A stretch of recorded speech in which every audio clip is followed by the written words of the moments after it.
Pues un saludo, mis queridos hermanos y hermanas, una vez más aquí desde el santuario de la Divina Misericordia en la Arquidiócesis de Miami, transmitiendo a través del canal Divina Misericordia Miami.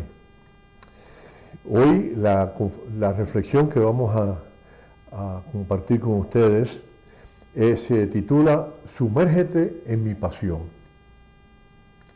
Y vamos a empezar leyendo este párrafo número 13-20, escrito por Santa María Faustina, donde el Señor le dice: a las 3 ruega por mi misericordia, en especial para los pecadores, y aunque solo sea por un brevísimo momento, sumérgete en mi pasión, especialmente en mi abandono en el momento de mi agonía. Esta es la hora de la gran misericordia para el mundo entero. Te permitiré penetrar en mi tristeza mortal. En esta hora nada le será negado al alma que lo pida por los méritos de mi pasión. En estas palabras de Jesús a Santa María Faustina, el primer apóstol de la Divina Misericordia, Jesús nos ofrece una de las nuevas formas de devoción a su Divina Misericordia. Tanta esta nueva, que se refiere a la hora santa, ¿no? La hora de la misericordia, como las otras, están enfocadas en que podamos lograr y realizar el último y más anhelado deseo de Dios, que todos alcancemos nuestra salvación. Cuando el Señor nos pide que reflexionemos, que meditemos su pasión, nos pide también que meditemos su misericordia, ya que el acto u obra de misericordia más grande que Dios ha hecho por el hombre es haber enviado a su Hijo al mundo para que fuese el instrumento de salvación para todos los hombres, a través de sus méritos ganados en el sufrimiento de su pasión y muerte en la cruz. Te recuerdo, hija mía, escribe Santa Faustina en el 1572.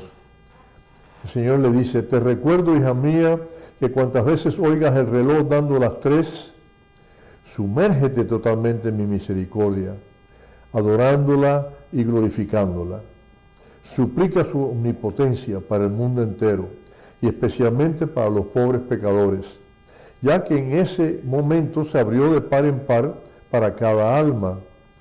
En esa hora puedes obtener todo lo que pides para ti y para los demás. En esa hora se estableció la gracia para el mundo entero. La misericordia triunfó sobre la justicia. También quiero compartir esta lectura del Evangelio de San Juan, que todos conocemos, y muy a menudo la mencionamos, que Dios amó tanto al mundo que envió a su único Hijo para que todo aquel que crea en Él no muera, sino que tenga vida eterna. Meditar la pasión de Jesús, sumergirnos en ella, verdaderamente es sumergirnos en su misericordia, porque Jesús no pudo reconciliar con el Padre, nos pudo reconciliar con el Padre de muchas maneras, sin tener que someterse al dolor y al sufrimiento de su pasión y muerte, pero por amor a sus hermanos, a los hijos adoptivos de Dios, le dio gracias al Padre por permitirle a Él ser responsable por nosotros y poder ofrecerle él mismo el sacrificio para lograr nuestra reconciliación como el Padre. O sea, Él mismo se ofrece en sacrificio para lograr nuestra reconciliación con el Padre. Entendamos que el pecado original fue una ofensa muy grande al Padre, que necesitaba ser perdonada. Esa ofensa tenía que repararse. La justicia del Padre tenía que ser expiada, tenía que ser satisfecha para poder reconciliarnos con Él, para poder recibir su perdón por nuestro pecado. Necesitamos reconciliarnos, pero nuestra ofensa tiene que ser reparada de alguna forma, para que un acto, una obra, una muestra de arrepentimiento por nuestra parte pueda mover suficientemente el corazón de aquel a quien hemos ofendido, para que acepte nuestro gesto reconciliatorio y nos perdone. Cuando se trata de Dios, démosle gracias, porque Él nunca, o en Él nunca vamos a encontrar dificultad alguna en ser perdonados. Si nos acercamos verdaderamente arrepentidos, buscando sinceramente nuestra reconciliación con Él. Es por eso que podemos entender las palabras de Jesús a Santa Faustina cuando le dice que en la hora de las 3, refiriéndose a las 3 de la tarde del Viernes Santo, en que Jesús entrega su Espíritu al Padre, a la hora de las 3, la misericordia triunfa sobre la justicia. La justicia requiere que la ofensa sea reparada, que la cuenta sea pagada. La justicia requiere ese acto de arrepentimiento, de reparación, para poder entonces perdonar y reconciliar. Dios siempre está dispuesto a perdonar, a ser misericordioso, pero nosotros tenemos que acercarnos a Él en fe, en esperanza, en humildad, en arrepentimiento y confiados de que si nos acercamos al manantial de su misericordia o al tribunal de su misericordia, que es el sacramento de la confesión, de la reconciliación, siempre seremos perdonados y reconciliados si verdaderamente nos acercamos con un corazón contrito, arrepentido, deseosos de recobrar el gozo, la alegría y la paz que Dios nos ofrece en su perdón misericordioso. Jesús, en el plan divino de la creación y la salvación del hombre, sabiendo que la misericordia siempre triunfaría sobre la justicia, Él, verdadero Dios y verdadero hombre, igual a nosotros en todo menos en el pecado, pues en Él no había pecado alguno, aceptó la responsabilidad de cargar con todos los pecados del mundo, los de ayer, los de hoy y los de siempre, para hacerse Él mismo pecado y ofrecerse en sacrificio al Padre en propiciación por los pecados de toda la humanidad. Este fue el sacrificio justo y agradable al Padre que logró reconciliarnos con Él y que nos abrió las puertas del reino de los cielos para que el hombre pudiera regresar a la gloria de Dios y vivir eternamente en su presencia. Como escribe San Pablo en su carta a los Filipenses, el que era de condición divina no consideró esta igualdad con Dios como algo que debía guardar celosamente. Al contrario, se anonadó a sí mismo, tomando la condición de servidor y haciéndose semejante a los hombres, y presentándose con aspecto humano, se humilló hasta aceptar por obediencia la muerte y la muerte de cruz. ¿Por qué Jesús? Vamos a preguntarnos nosotros, ¿por qué Jesús nos pide que pensemos, que meditemos y reflexionemos sobre su pasión? Quisiera antes que nada comentar sobre el por qué Jesús nos lo pide.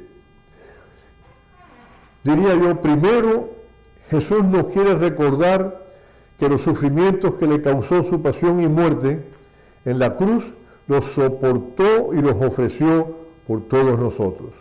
Segundo, Él quiere que nos demos cuenta de que esto fue la obra de misericordia más grande que Dios ha hecho por toda la humanidad pecadora.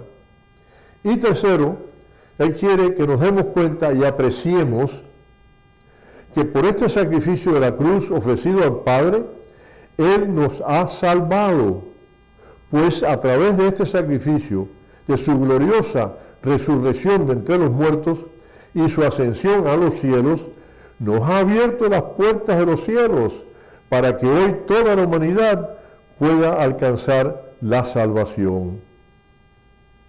Meditando sobre su agonía en el huerto de los olivos, en el huerto de Getsemaní, pues el Señor se lo pide a Santa Faustina. Sumérgete en mi pasión, especialmente en mi abandono en el momento de mi agonía.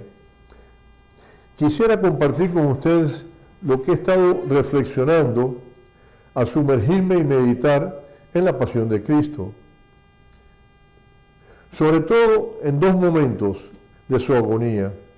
El primero es sobre su sudor de gotas de sangre. Y el segundo, sus palabras. Estas palabras donde él dice: Padre mío, si es posible que pase lejos de mí este cáliz, aparta de mí este cáliz, pero que no se haga mi voluntad, sino la tuya. Vamos a ver el primero. El primero es, al reflexionar sobre el sudor de gotas de sangre, pudiéramos pensar que esto aparece escrito en la Santa Biblia en sentido figurado. Pues, ¿cómo es posible que un ser humano pueda llegar a sudar gotas de sangre?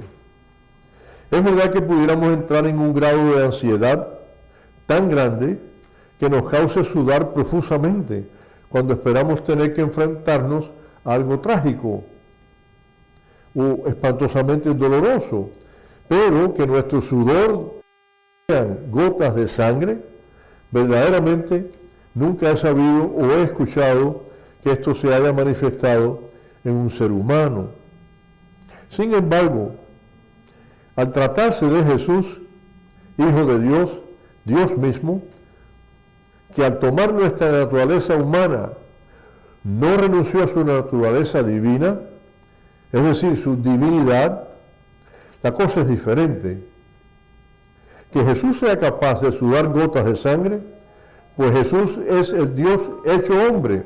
El hombre Dios, eso no nos debe, vamos a decir, no nos debe de ninguna manera sorprender. Lo que verdaderamente debemos preguntarnos es el por qué.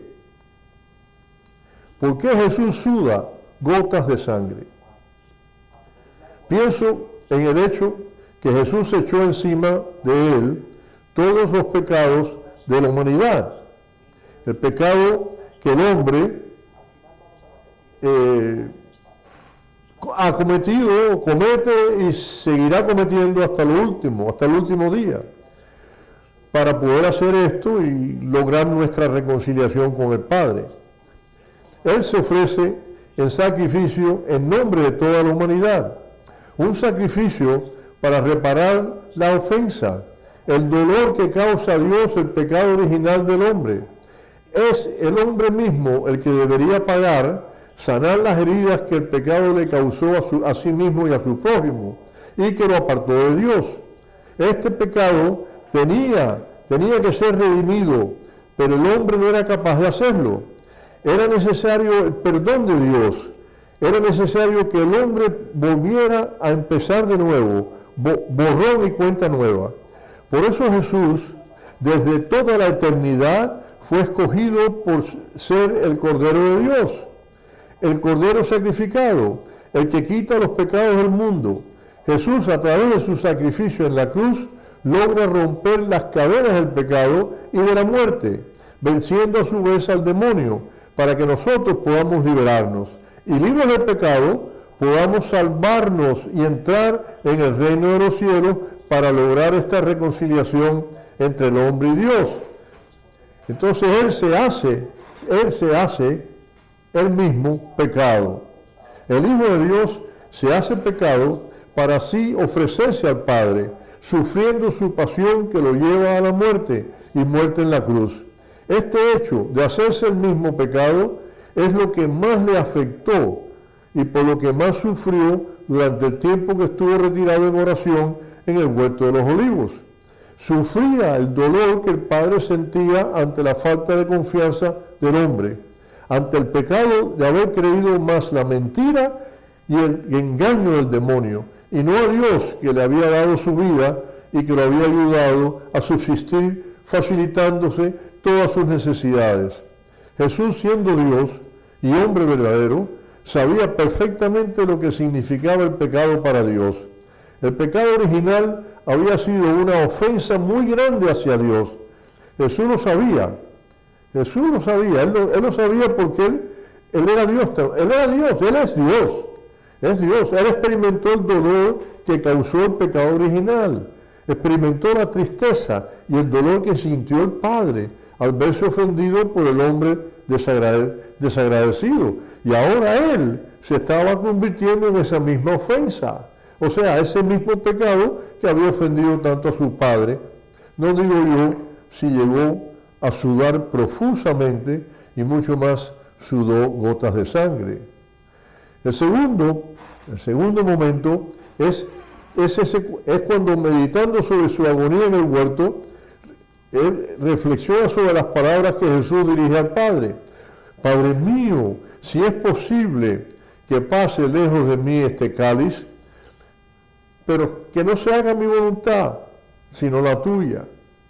¿Cómo podemos explicarnos que Jesús le pida al Padre que se aparte de él todo el sufrimiento que está sintiendo en estos momentos?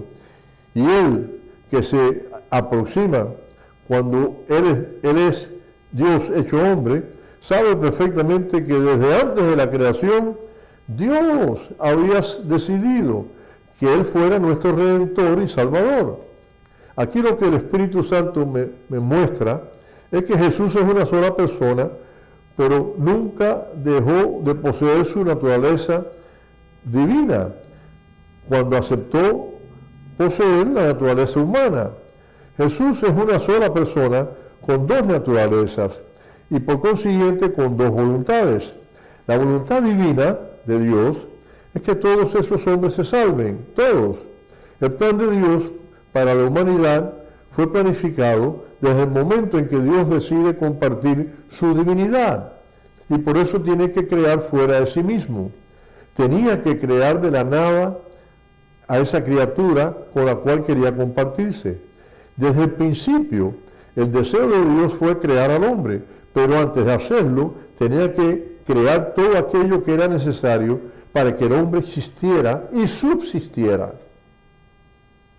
Luego es obvio que su mayor deseo era que la criatura hombre llegara al final de los tiempos, en el último día, a gozar de su presencia y compartir su divinidad como sus hijos adoptivos para toda la eternidad.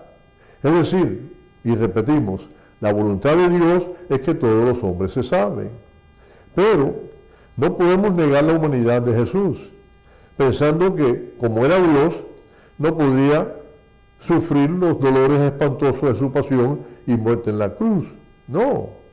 Luego, ante el dolor y sufrimiento que sentía, ¿verdad? Y él que habría de sufrir algo a lo largo de toda su pasión, hasta la hora de las 3, la hora de la misericordia, su voluntad humana reconocía y sentía el dolor y el sufrimiento y deseaba que pasara de paso.